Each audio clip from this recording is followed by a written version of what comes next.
Bom dia, povo de Deus. No nome do Senhor Jesus Cristo, que Ele vos abençoe rica e abundantemente. Estamos aqui hoje para dar mais uma aula aos catecúmenos, aqueles que estão chegando na igreja, ou aqueles que pretendem serem batizados, ou até mesmo irmãos, né? Que já são antigos, que estão conosco, que querem aprender um pouco mais de forma detalhada as doutrinas da nossa igreja. Nós temos estudado o livrinho Curso Preparatório para a Pública Profissão de Fé da editora Cultura Cristã, esse livretozinho aqui, né? Nós já estamos agora na lição de número 2, que fala sobre o batismo com o Espírito Santo. Vou baixar um pouco o volume aqui.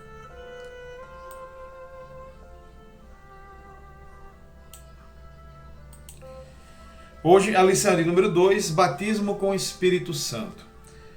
O que é que a nossa igreja pensa a esse respeito? O que é que a Escritura diz, né? E o que é que a nossa igreja diz a esse respeito? Inicialmente, eu queria fazer uma oração com vocês, pedindo para que o Espírito Santo de Deus nos iluminasse e nos ajudasse nessa tarefa de aprendizado da Escritura hoje. Amém?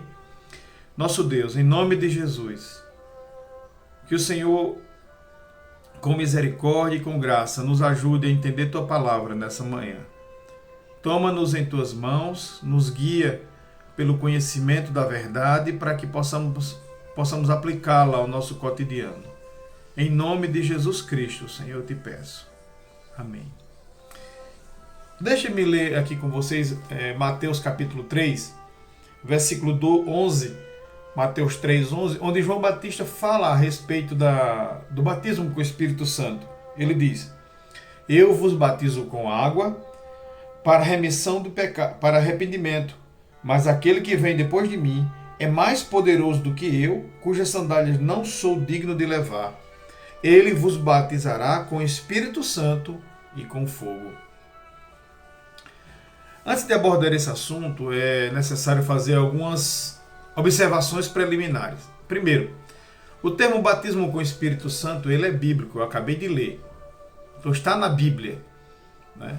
Está na Bíblia, não há como nós tirarmos isso da Escritura.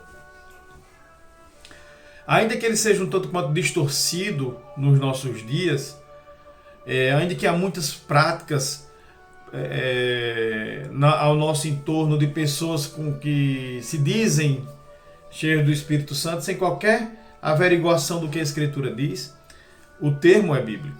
Em segundo lugar, é importante também atentar para o fato de que a regra infalível de fé e prática para o cristão é a Escritura, é a palavra de Deus escrita. Né? Nós não somos como os católicos, que têm uma tradição oral, né? A parte da Escritura. Eles dizem que tem a Escritura, mas Deus também fala na tradição oral. Não somos assim, não somos levados pelo que o Espírito Santo possa vir a dizer hoje. Nós acreditamos na palavra de Deus, como ela está registrada nos 66 livros, como bem afirma a nossa confissão de fé no capítulo 1, no parágrafo 1, no inciso 9, ela diz claramente, a confissão de fé diz que a regra infalível de interpretação da Escritura é a própria Escritura. Portanto, quando houver questões sobre o verdadeiro e pleno sentido de qualquer texto da Escritura, o próprio texto da Escritura pode ser estudado e compreendido por outros textos das demais Escrituras. Então, a Escritura, ela é autointerpretativa. Outra observação que eu quero fazer, antes de mais nada, é que a profecia do batismo com o Espírito Santo foi uma promessa recebida pelos crentes no Antigo Testamento. E ela foi recebida pelos crentes do Antigo Testamento e foi anunciada por João Batista, como nós acabamos de ler. João Batista confirma que Jesus Cristo virá batizar com fogo. Portanto, devemos fazer uma pergunta. Quando os crentes ouviram pela primeira vez a expressão batismo com o Espírito Santo, o que eles entenderam? O que as pessoas que ouviram João Batista falar entenderam quando eles disseram que Jesus Cristo viria batizar com o Espírito Santo e com fogo? A resposta a essa pergunta facilitará a interpretação do texto que eu acabei de ler, de Mateus 3,11. João Batista foi ouvido por multidões. E o que essas multidões entenderam, como eles entenderam a fala de João Batista, isso é importante para nós. A história da expansão missionária revela que os apóstolos e os demais cristãos convertidos já no primeiro século, eles entenderam essa expressão de uma forma muito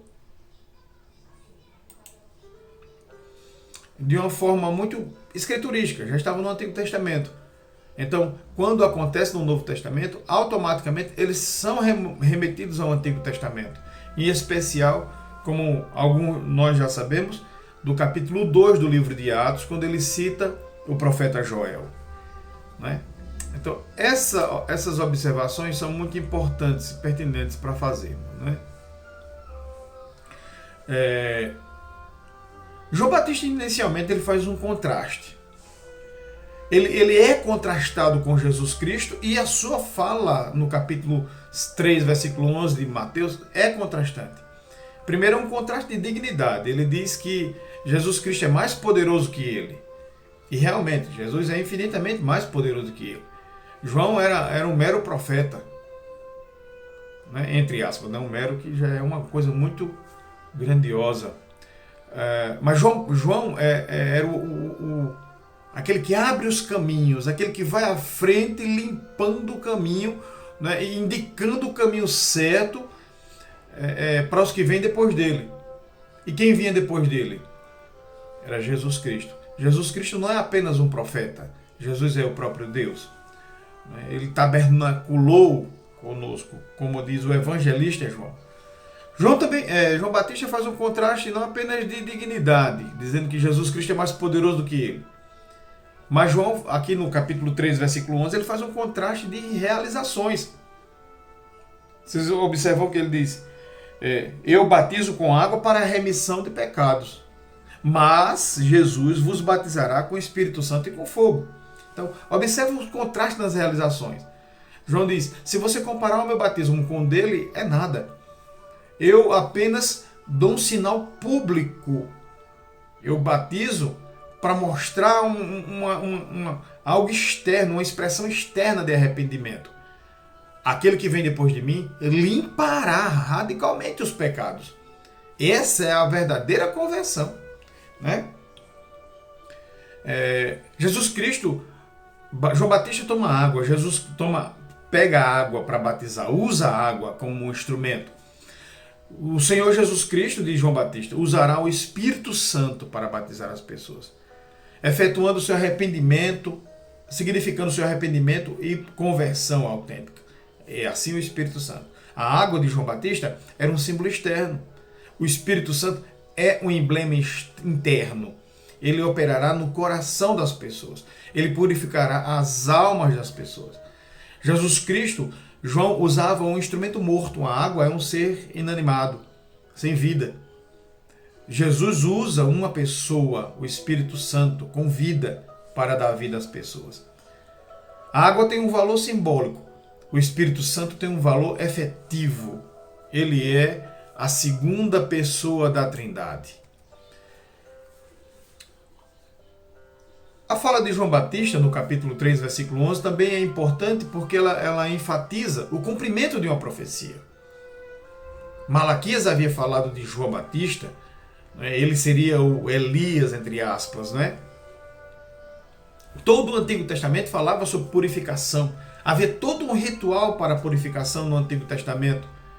Mas agora, João Batista vem realizando essa purificação externa e ele aponta para uma purificação bem mais exponencial do que toda aquela purificação veterotestamentária e mesmo a purificação realizada por João Batista.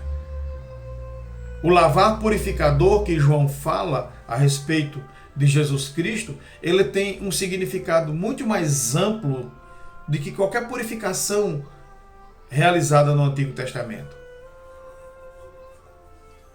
Isaías, por exemplo, diz, no capítulo 1, versículo 16 a 18: Lavai-vos, purificai-vos, tirai a maldade dos vossos atos diante dos meus olhos.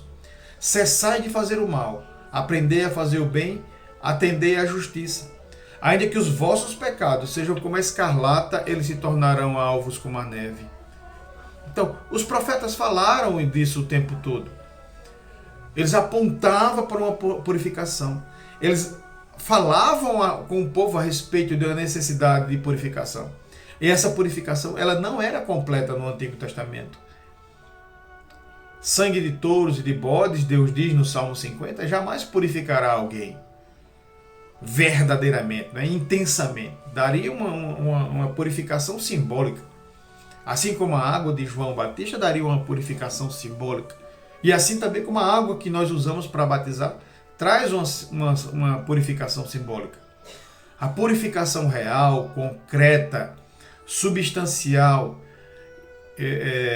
e poderosa, somente Jesus Cristo pode dar com o Espírito Santo. O batismo com o Espírito Santo, então, como aconteceu lá nos dias de Pentecostes, em Atos 2, foi visto pelos apóstolos e pela igreja como algo que desceu e pousou, caiu, ou foi derramado sobre a igreja. O resultado desse derramamento, lá em Atos 2, foi que todos ficaram cheios do Espírito Santo. É isso que acontece com o crente que é realmente batizado pelo Espírito Santo. Ele é cheio do Espírito Santo. Ele não é apenas purificado pelo Espírito Santo, mas ele se torna habitação do Espírito Santo e se torna cheio do Espírito Santo, né? Atos 2,4 diz isso.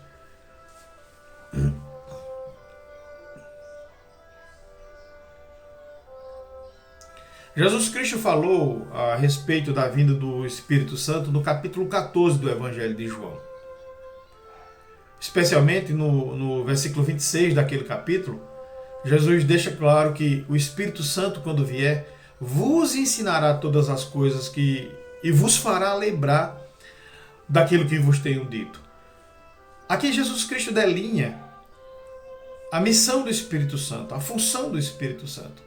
Ele não apenas ensinará, mas também guiará o povo e lembrará o povo a respeito das palavras que foram ditas por Jesus Cristo, enquanto esteve conosco no seu ministério terreno. Essa operação do Espírito Santo, ela é importante porque, segundo Jesus Cristo, o Espírito Santo não apontará para si e nem apontará para qualquer revelação ou pretensa revelação que ele possa trazer para a igreja. O Espírito Santo enfatizará, nos lembrará do que foi dito por Jesus Cristo. O Espírito Santo também, e essa expressão de João aponta para isso, né? Mateus capítulo 3, versículo 11, na fala de João aponta para a regeneração. A regeneração é nascer do Espírito, conforme Jesus diz no capítulo 3 do Evangelho de João. A regeneração nada mais é do que uma implantação nova de princípios de uma nova vida e fazendo dentro de nós um novo homem. A regeneração é uma mudança radical, uma disposição nova da alma. Essa mudança radical, em princípio, ela afeta o homem como um todo. O intelecto, a vontade, as emoções. O homem natural, o homem sem o Espírito Santo, ele está espiritualmente morto. Ele não tem vida em si. Ele não consegue entender as coisas de Deus porque ele é um morto espiritual. Ele é biologicamente, ele é vivo. Ele respira, ele enxerga com os olhos naturais. Ele tem os 5 sentidos, visão, olfato, tarará. Mas ele não tem vida espiritual. Ele não tem percepção, não tem vista espiritual. Ele não tem tato espiritual. Ele não tem audição espiritual. Ele é um morto. Então, portanto, ele se torna incapaz de responder por si mesmo a qualquer exortação à salvação. Cristo ensinou: se alguém não nascer de novo, não pode ver o reino de Deus. Capítulo 3, versículo 3 do Evangelho de João. Sem essa intervenção maravilhosa do Espírito Santo na alma do homem, o pecador estará irremediavelmente perdido para toda a eternidade. Ele perecerá. A nossa confissão de fé, ela diz expressamente, quando trata a respeito da regeneração, descrevendo a regeneração, a confissão de fé diz que a vocação eficaz, essa vocação eficaz provém única e exclusivamente da livre e especial graça de Deus e não vem de qualquer coisa prevista no homem. Nessa vocação, o homem é inteiramente passivo até que, vivificado e renovado pelo Espírito Santo,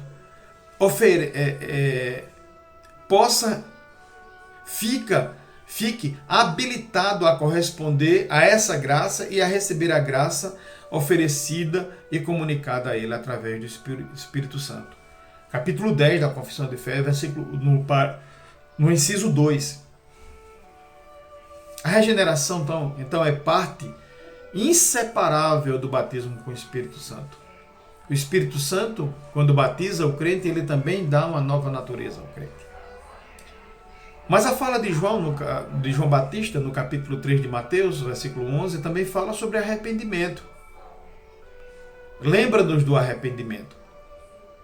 Uma das primeiras obras do Espírito Santo é convencer o pecador do pecado, da justiça e do juízo, e assim conduzi-lo ao arrependimento.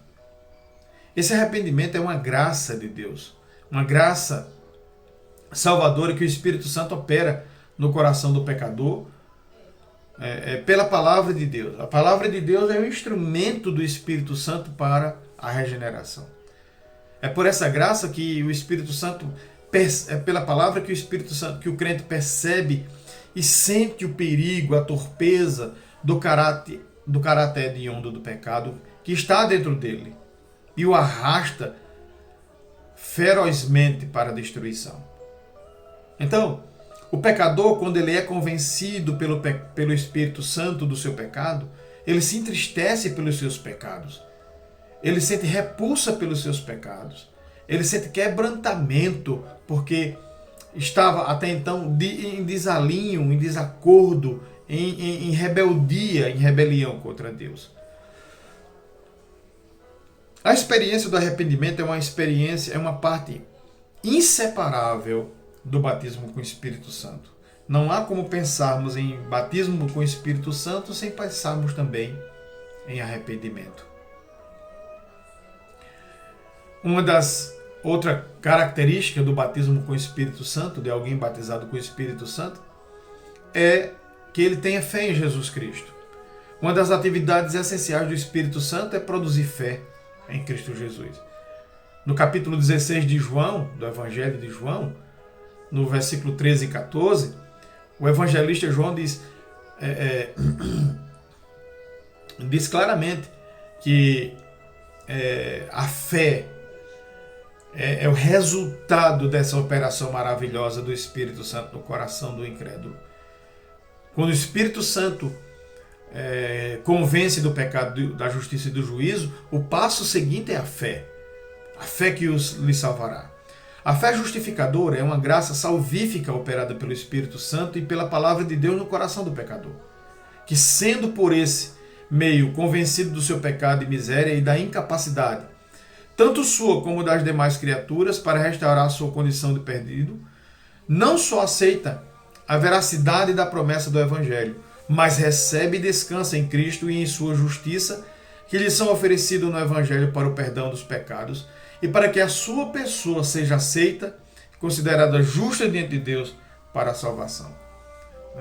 É assim que diz o Catecismo Maior, quando trata da fé salvadora. O Espírito Santo, irmãos, ele batiza o crente. Todo crente verdadeiro, todo aquele que foi convencido do pecado, da justiça e do juízo, foi batizado com o Espírito Santo. Não há como ser novamente batizado pelo Espírito Santo, porque o texto de Efésios diz que só há um batismo e um só Espírito. Não há vários batismos com o Espírito Santo.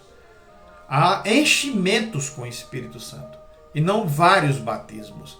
Então, uma vez batizado com o Espírito Santo, uma vez batizado, batizado para sempre com o Espírito Santo. O que pode acontecer é enfraquecimento na fé ou entristecimento do Espírito Santo, como Paulo diz, não entristeçais o Espírito Santo. O Espírito Santo pode estar dentro do crente, mas está triste, está fraco, enfraquecido, amortecido pela constante vida carnal do crente. Mas o Espírito Santo jamais poderá sair do crente, ou o crente jamais poderá ser entre aspas, não existe essa palavra, mas desbatizado, né? Não ter a eficácia do seu batismo na sua vida. Há uma gama de ensinamentos hoje heterodoxos com relação à terceira pessoa da Trindade. Eu falei isso na última aula. É de suma importância aprendermos que o Espírito Santo habita no crente. Se alguém não tem o Espírito Santo, diz Paulo em Romanos capítulo 8, esse tal não é de Cristo. O Espírito Santo habita no cristão. Ele é parte do crente. Se o Espírito Santo não habita em alguém, esse alguém não é um cristão. Né?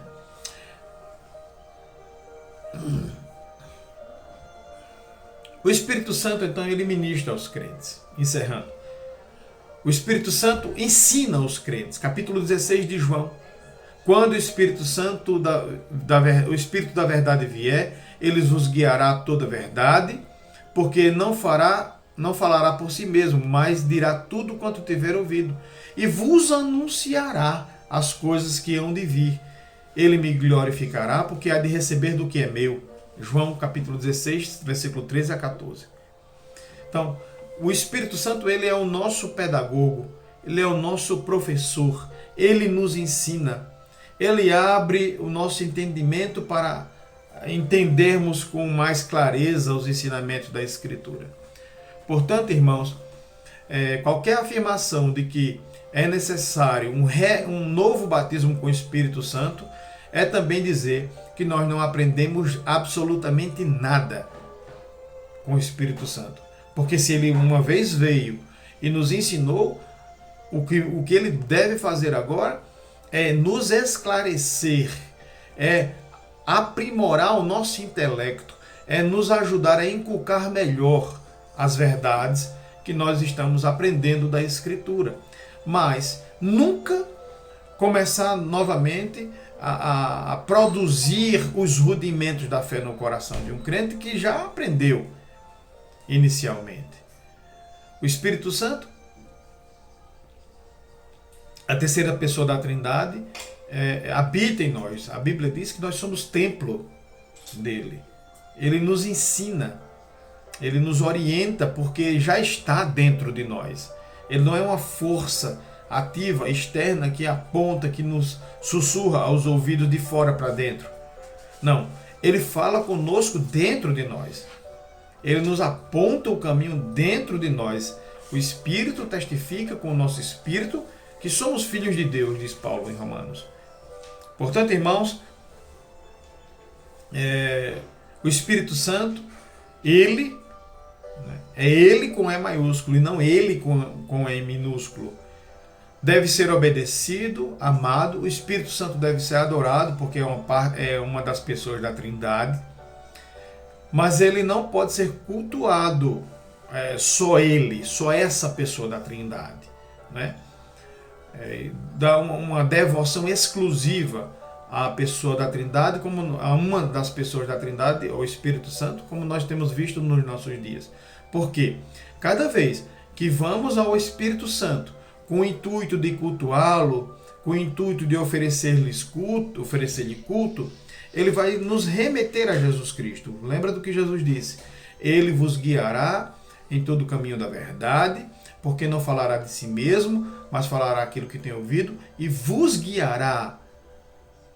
Ele vai nos guiar nos caminhos que Jesus Cristo já nos ensinou. Então, o Espírito Santo, ele nos ensina a obedecermos, a falarmos, a aprendermos acerca de tudo que Jesus Cristo já ensinou. Isso está muito claro nas cartas que João escreve às igrejas do Apocalipse. Vocês observarão que as cartas endereçadas àquelas igrejas têm um modelo. Em primeiro lugar, João diz: assim fala aquele que tem os olhos como que de fogo, que da sua boca sai uma espada de 2 gumes.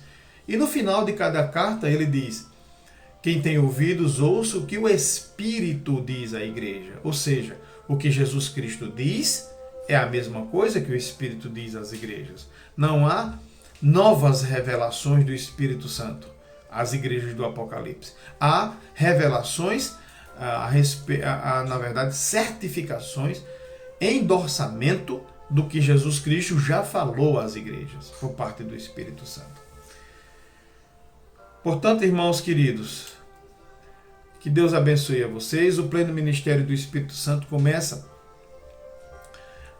começou quando nós fomos convertidos e ele continua à medida que nós vamos crescendo, né? Ele vai trabalhando no nosso coração, abrindo os nossos olhos, nos dando entendimento mais pleno, mais concreto, nos dando amadurecimento, quebrantamento, arrependimento, para que possamos glorificar a Deus nessa vida.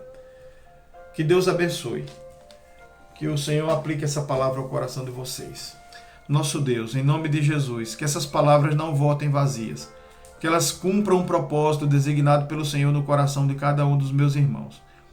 Que o Senhor os abençoe, encha-os de graça e de vigor, para que continue, ó Deus, não apenas aprendendo, mas aplicando e pregando essa palavra a quem ainda não ouviu e entendeu verdadeiramente.